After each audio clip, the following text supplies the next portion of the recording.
Alhamdulillah, Alhamdulillahilladzi anzala ala abdihil kitaba wa lam yaj'al lahu iwaja. Asyhadu an la ilaha illallah wahdahu la syarikalah wa asyhadu anna Muhammadan abduhu wa rasuluhu la nabiyya ba'dah. Allahumma fasalli wa sallim wa barik ala Muhammadin nabiyyin karim wa ala alihi wa ashabihi wa tabi'ihi bi ihsanin ila yaumiddin. Faya ayyuhal hadirun usi nafsi wa iyyakum bi taqwallah faqad faza man ittaqa. Wa'lamu ma qala rabbukum fil Qur'anil karim la'allakum turhamun. A'udzu billahi minasy syaithanir rajim.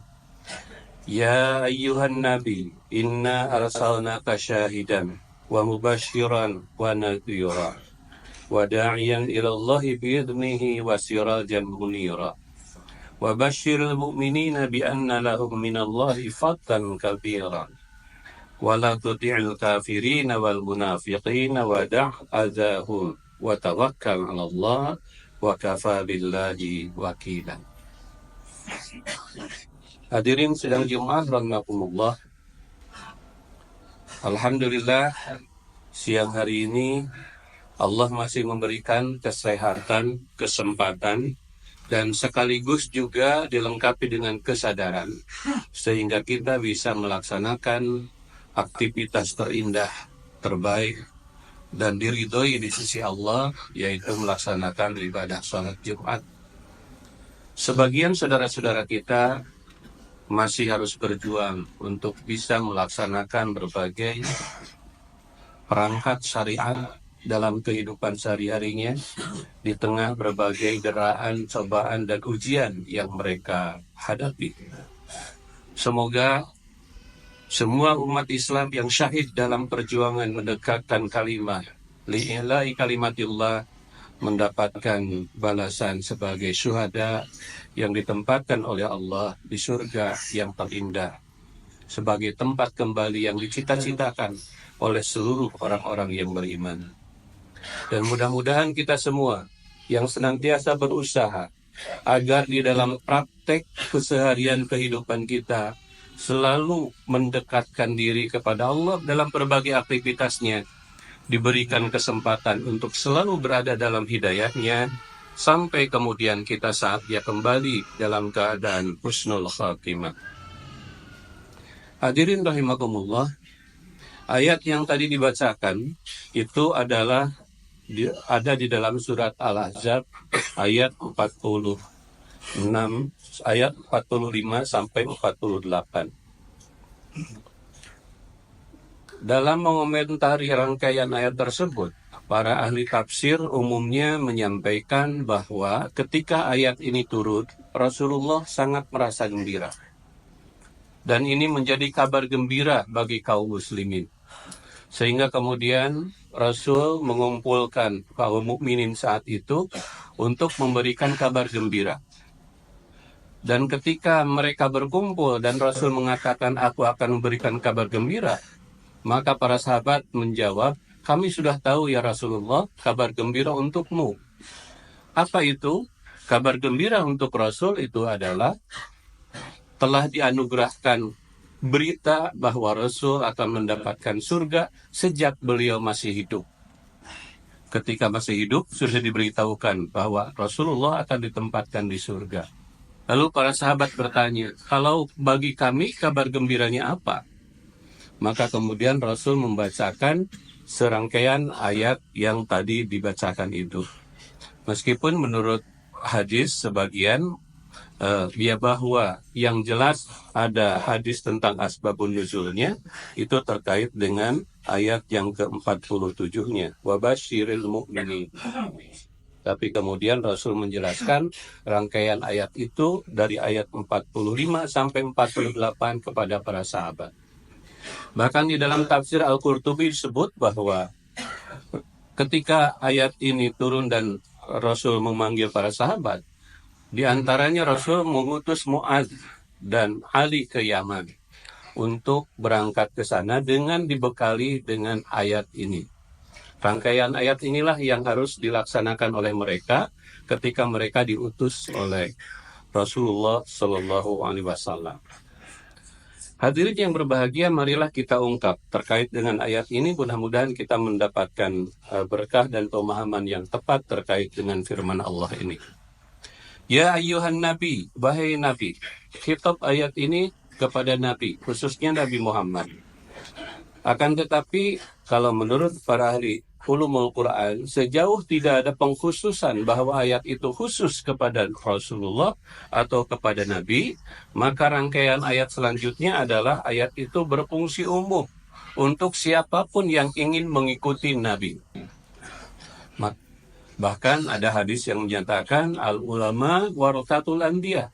Yang namanya orang-orang yang punya kapasitas ilmu, mereka adalah para pewaris para nabi. Yang dimaksud pewaris adalah para pelanjut penerus perjuangan para nabi. Yang dengan mengikuti jejak langkah dan misi perjuangannya, maka insya Allah mereka juga akan mendapatkan pahala sebagaimana yang diterima oleh para nabi itu. Apa yang disampaikan oleh Allah? Inna arsalnaka, sesungguhnya kami mengutus engkau di tengah-tengah manusia itu, wahai Muhammad. Ada sejumlah tafsir yang langsung memberikan penegasan bahwa ada 7 fungsi Nabi diutus oleh Allah ke muka bumi ini. Sehingga seolah-olah Allah akan mengatakan, wahai Muhammad, kami mengutus engkau ke tengah-tengah manusia itu untuk melaksanakan 7 fungsi ini. Yang pertama apa? Syahidat, sebagai saksi. Saksi adalah seseorang yang melihat, mendengar peristiwa, dan dia mengetahui dengan persis apa yang terjadi. Dalam kaitan dengan hukum misalnya, seorang saksi adalah seseorang yang akan bisa menjadikan tersangka menjadi terdakwa, yang bisa jadi dia mendapatkan hukuman lebih berat, atau hukumannya bisa jadi lebih ringan, bahkan bebas, karena saksi. Jadi saksi adalah seseorang yang melihat peristiwa, yang menyaksikan keadaan, yang kemudian dia bisa memberikan apa yang seharusnya dilakukan ketika telah mengetahui situasinya. Jadi yang pertama Rasul diutus itu menjadi saksi. Buya Hamka di dalam tafsir Al-Azhar menjelaskan saksi apa yang disampaikan oleh Rasulullah. Pertama, saksi tentang kebesaran Allah. Rasul menjadi saksi tentang kebesaran Allah, kebenaran Allah. Yang kedua, saksi tentang orang-orang yang menyaksikan tentang kebesaran Allah itu. Yang ketiga, saksi tentang orang-orang yang mengikuti apa yang menjadi ketentuan-ketentuan Allah. Dan yang keempat, saksi untuk seluruh umat manusia nanti di hari kiamat tentang siapa yang taat dan siapa yang tidak taat terhadap ketentuan-ketentuan Allah. Artinya Rasulullah menjadi saksi. Dalam bahasa politik, saksi bisa jadi disebut sebagai aspirator. Orang yang bisa merasakan denyut nadi yang terjadi di lingkungannya, sehingga dia kemudian bisa merumuskan kebijakan apa yang tepat yang harus dilakukan terhadap apa yang dilihat di sekitarnya. Yang kemudian yang kedua, wa mubasyirah, mubasyir. At-tabsyir itu adalah memberikan kabar gembira. Mubasyiran, Rasul atau Nabi diutus itu untuk menjadi penggembira, memberikan kabar baik, memberikan sesuatu yang memberi nuansa optimis. Yaitu apa? Dengan bahwa orang yang taat akan masuk surga, bahwa orang yang berbuat kebaikan akan mendapatkan kebaikan lagi, dan seterusnya, dan seterusnya.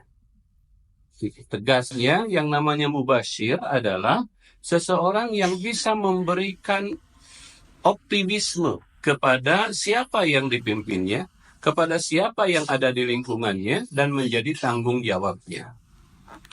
Yang ketiga, nazira wa nazir. Nazir itu adalah pemberi kabar hati-hati, takut, waspada. Jadi selain ada tafsir, ibarat gas di dalam mobil, maka fungsi yang berikutnya adalah tanbir, yaitu dia menjadi seseorang yang memberikan peringatan kepada kaumnya tentang konsekuensi sesuatu yang mungkin akan menimpa yang sifatnya jelek jika melakukan sesuatu. Dia harus berani mengatakan yang benar adalah benar, yang salah adalah salah. Dia harus berani mengingatkan kalau ada indikasi-indikasi sesuatu yang di kemudian hari menimbulkan dampak negatif, sekalipun sekarang mungkin belum terasa. Dia harus bisa untuk memberikan peringatan agar tidak melakukan, bahkan mencegah dan melarang sesuatu demi kemaslahatan dan kebaikan bersama. Itu adalah nazirah. Yang berikutnya, wada'iyan ilallahi. Yang keempat adalah da'iyan ilallahi, yaitu orang yang da'i, mengajak, menyeru, memberikan penjelasan, memberikan arahan, memberikan testimoni tentang sesuatu yang didasarkan kepada apa yang menjadi ketentuan dari Allah. Da'i adalah orang yang berdakwah, orang yang mengajak kepada keridhaan Allah. Jadi dia harus bisa memberikan penjelasan apa sih yang dikehendaki Allah dalam sesuatu yang ada di lingkungannya itu. Maka dengan cara itulah dia mengajak orang itu untuk melakukan segala sesuatunya sesuai dengan kehendak Allah. Jangan melenceng dari keinginan Allah. Kemudian yang kelima, wasirajan munira, sebagai lampu yang menerangi. Lampu yang menerangi itu diibaratkan sebagai sesuatu yang memberikan petunjuk, sehingga orang di bawahnya bisa berjalan dengan nyaman. Seseorang yang menjadi sirajan munira, itu adalah orang yang menjadi guidance, memberikan guidance, tuntunan, atau menjadi teladan, menjadi ikutan, memberi inspirasi, sehingga orang yang mengikutinya itu bisa mendapatkan jalan. Hadirin rahimakumullah, kalau kita terapkan yang 5 ini dulu kepada kehidupan kita sehari-hari, maka kira-kira ayat ini memberikan pesan, wahai siapapun engkau yang ingin mengikuti jejak para nabi, para pemimpin organisasi, para manajer, para direktur, aktivis, bahkan Bapak sebagai kepala keluarga, atau kalian pribadi sebagai seseorang yang dianugerahi mata, telinga, dan mulut, maka hendaklah kalian memerankan peran-peran ini. Syahidan, saksikan di lingkungan kita. Cek keluarga kita. Adakah anak kita yang masih belum bisa baca Al-Quran? Adakah anak kita yang belum salat dengan tertib? Adakah keluarga kita yang masih belum melaksanakan ajaran Islam dengan sebaik-baiknya? Adakah orang-orang kaya di antara kita yang belum mengerti tentang zakat? Adakah orang-orang yang cerdik, pandai, cendekiawan di antara kita yang masih tidak mengikuti petunjuk Allah?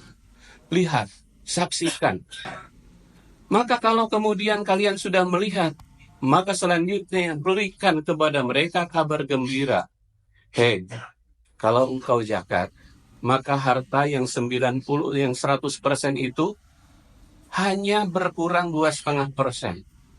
Hanya berkurang 2,5%, tetapi status yang 97%-nya semua menjadi suci. Tetapi kalau yang 2,5% amanat Allah tidak engkau keluarkan, maka 100% yang kau genggam itu semuanya kotor. Maka sebaiknya keluarkan yang 2,5% itu demi kebersihan harta yang lain. Karena yang 2,5% itu bukan milikmu. Itu adalah hanya titipan Allah semata-mata yang jadi ujian buat kita. Kamu diberi 100, ini saya titip 2,5%. Apakah titipannya itu disampaikan atau tidak? Maka kita yang kemudian harus mengevaluasi diri.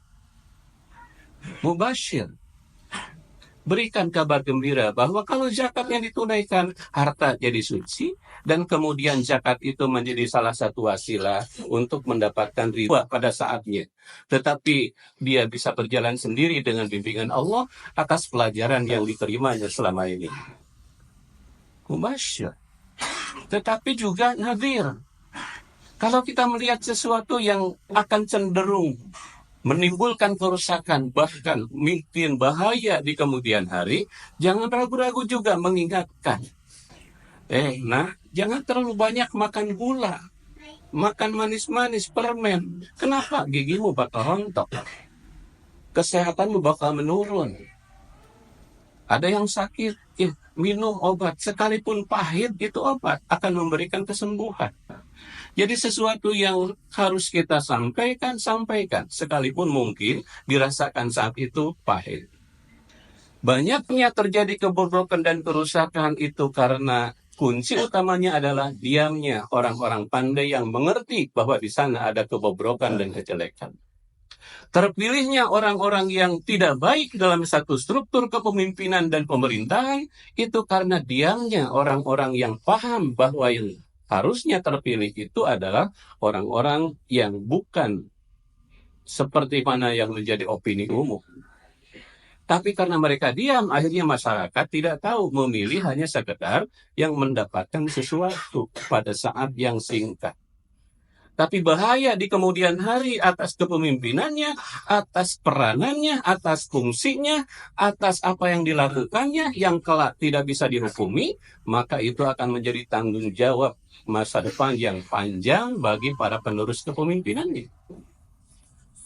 Yang berikutnya, hadirin yang berbahagia, terutama kita sebagai laki-laki, jangan sekali-kali berhenti mengajak siapapun yang bisa kita ajak di sekitar kita, istri kita, anak kita, teman kita, saudara kita, untuk kebaikan-kebaikan ke jalan Allah Subhanahu wa Ta'ala. Dalam profesi apapun yang kita jalani. Karena semua profesi dipersilahkan. Urusan duniawi antum a'lamu bi umuri dunyakum. Akan tetapi syaratnya hanya sedikit. Sejauh tidak ada larangan silahkan, tapi ketika ada larangan berhenti, jangan. Kamu mau jualan apapun silahkan, tetapi kalau yang haram jangan dijual. Kamu mau melakukan apapun silahkan, tapi kalau maksiat jangan. Berjual belilah dengan berbagai cara, tetapi riba hindari. Sedikit saja yang diatur dilarang dalam urusan-urusan duniawi itu. Selebihnya mari kita jadikan sebagai arena dakwah kita kepada lingkungan kita. Baik itu di profesi pendidik, seniman, politisi, buruh, karyawan, dan apapun semuanya bisa melakukan dakwah sesuai dengan profesi masing-masing dan kemampuan masing-masing. Dan berikutnya, sirojan muniro. Hadirin yang berbahagia. Keinginan untuk menjadi teladan hendaknya tumbuh dalam diri kita. Setidak-tidaknya menjadi teladan bagi penerus kita, bagi anak kita, bagi keluarga kita. Kalau anak kita sudah tidak bangga dengan bapaknya, lalu akan bangga sama siapa mereka? Karena sehari-hari yang dilihat adalah bapaknya. Sehari-hari yang dia dapatkan adalah bimbingan dari bapaknya. Maka dia tanamkan dalam hati kita, mudah-mudahan kita bisa menjadi orang tua, jadi bapak yang menjadi kebanggaan minimal anak kita. Dan sebelum anak kita bangga, tentu adalah kita membanggakan diri kita sendiri. Alhamdulillah kita bangga, kita bisa sholat 5 waktu dalam sehari semalam tepat waktu. Alhamdulillah bangga dengan diri kita, tapi tidak perlu disampaikan pada orang lain menjadi riya. Tapi bangga pada diri itu setidaknya menilai diri kita sendiri sesuai dengan apa yang seharusnya kita terima. Maka marilah kita berusaha meraih kebanggaan-kebanggaan itu sehingga kita menjadi inspirasi buat anak kita, buat pengikut kita, buat mereka yang ada di bawah kepemimpinan kita. Satu struktur kepemimpinan yang baik adalah pemimpin yang bisa memberikan harapan kepada para pengikutnya, bisa membukakan jalan kebaikan ke depan di kemudian hari pasca kepemimpinannya, bisa mengatasi masalah-masalah yang terjadi pada masa kepemimpinannya, dan bisa mewariskan warisan-warisan yang baik sebagai peninggalan dari kepemimpinannya. Antara lain seperti itu. Tetapi ternyata Allah lebih tahu bahwa menjalankan itu semua tidak mudah. Terutama untuk mereka yang punya tanggung jawab keumatan, tanggung jawab sosial. Kenapa? Karena setiap orang berhak memberikan komentar. Oleh karena itu Allah mengatakan di yang ke-6-nya, Wa basyiril mu'minin bi anna lahum minallahi fadlan kabira. Wahai Muhammad, gembirakan orang-orang mukmin. Kamu bertugas untuk menyampaikan risalah. Biarkan manusia melihat. Ada yang ikut, silakan. Ada yang tidak ikut juga tidak masalah. Tetapi gembirakan orang-orang yang ikut mengikuti risalah ini, yaitu orang-orang mukmin. Wala tuti'il kafirin, yang ketujuh adalah abaikan saja orang-orang kafir itu. Jangan ikuti orang-orang kafir dan orang-orang munafik. Dan jauhkan, tinggalkan berbagai perbuatan perilaku mereka yang menyakiti itu. Dan tawakallah kepada Allah. Ini seolah memberi gambaran pada kita semua. Dengan tanggung jawab yang kita emban masing-masing, pasti ada sekitar kita yang memberikan komentar pro dan kontra, apalagi di masa medsos seperti sekarang ini. Maka dibutuhkan keteguhan kita. Gembirakan saja mereka yang mau mengikuti kebenaran, yang mau mengikuti jalan yang lurus. Tidak usah hiraukan dan perhatikan komentar-komentar miring dan tidak baik dari orang-orang yang tidak sejalan. Dalam keadaan seperti sekarang ini, memang kita harus lebih menguatkan pendirian kita. Karena apa? Karena kalau pendirian kita lemah, maka kita akan runtuh oleh opini yang dibangun oleh pihak lain. Bukankah seorang kiai yang sudah sedemikian mahir, sudah sedemikian hebat penguasaan kitab dan segala macamnya, bisa diejek oleh orang yang baca Quran pun belum bisa. Tidak ada perasaan malu mereka mengejeknya, karena merasa berhak untuk melakukan ejekan-ejekan itu sekalipun tanpa melakukan introspeksi pada dirinya. Banyak korban orang-orang yang baik karena pengaruh dan juga berita-berita yang dibangun oleh orang-orang yang tidak baik. Maka dibutuhkan kekuatan tekad.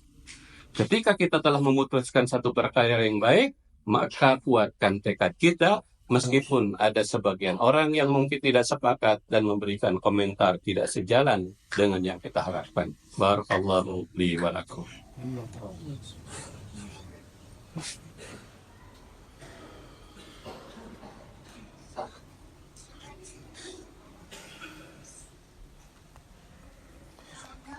Alhamdulillahi wahdah, wassalatu wassalamu ala rasulillah wa ala man la nabiyya ba'dah. Asyhadu an la ilaha illallah wa asyhadu anna Muhammadan abduhu wa rasuluh. Allahumma fasholli wa sallim wa barik ala Muhammad wa ala alihi wa ashabihi wa tabi'i bi ihsanin ila yaumil qiyamah. Fa ya ayyuhal hadirun, ittaqullaha haqqa tuqatih wa la tamutunna illa wa antum muslimun wa tazawwadu fa inna khairaz zadi taqwa. Hadirin rahimakumullah, mudah-mudahan surat Al-Ahzab ayat 45 sampai 48 ini bisa menjadi bagian dari upaya kita untuk membangun diri kita sendiri untuk kebaikan kita dan lingkungan sekitar kita. Bagaimana masing-masing memerankan diri pada posisinya masing-masing. Semoga Allah senantiasa membimbing kita semua, memberikan hidayah dan taufik kepada kita semua, menjadikan orientasi hidup kita hanyalah ibadah kepadanya, menjadikan seluruh apa yang menjadi ujian dan musibah itu sebagai penambah kekuatan iman kita. Rabbana la tu'akhidna in nasina aw akhtana. Rabbana wa la tahmil alaina isran kama hamaltahu 'alal ladzina min qablina. Rabbana wa la tuhammilna ma la taqata lana bih wa'fu 'anna waghfir lana warhamna anta maulana fansurna 'alal qaumil kafirin. Rabbana iftah bainana wa baina qaumina bil haqqi wa anta khairul fatihin. Rabbana hab lana min azwajina wa dhurriyyatina qurrata a'yun waj'alna lil muttaqina imama. Rabbana atina fid dunya hasanah wa fil akhirati hasanah wa qina adzabannar. Walhamdulillahi rabbil alamin. Ibadallah, innallaha ya'murukum bil 'adli wal ihsan wa ita'i dzil qurba wa yanha 'anil fahsya'i wal munkari wal baghi ya'idukum la'allakum tadhakkarun wa la dzikrullahi akbar. Aqimissalam. الله أكبر الله أكبر أشهد أن لا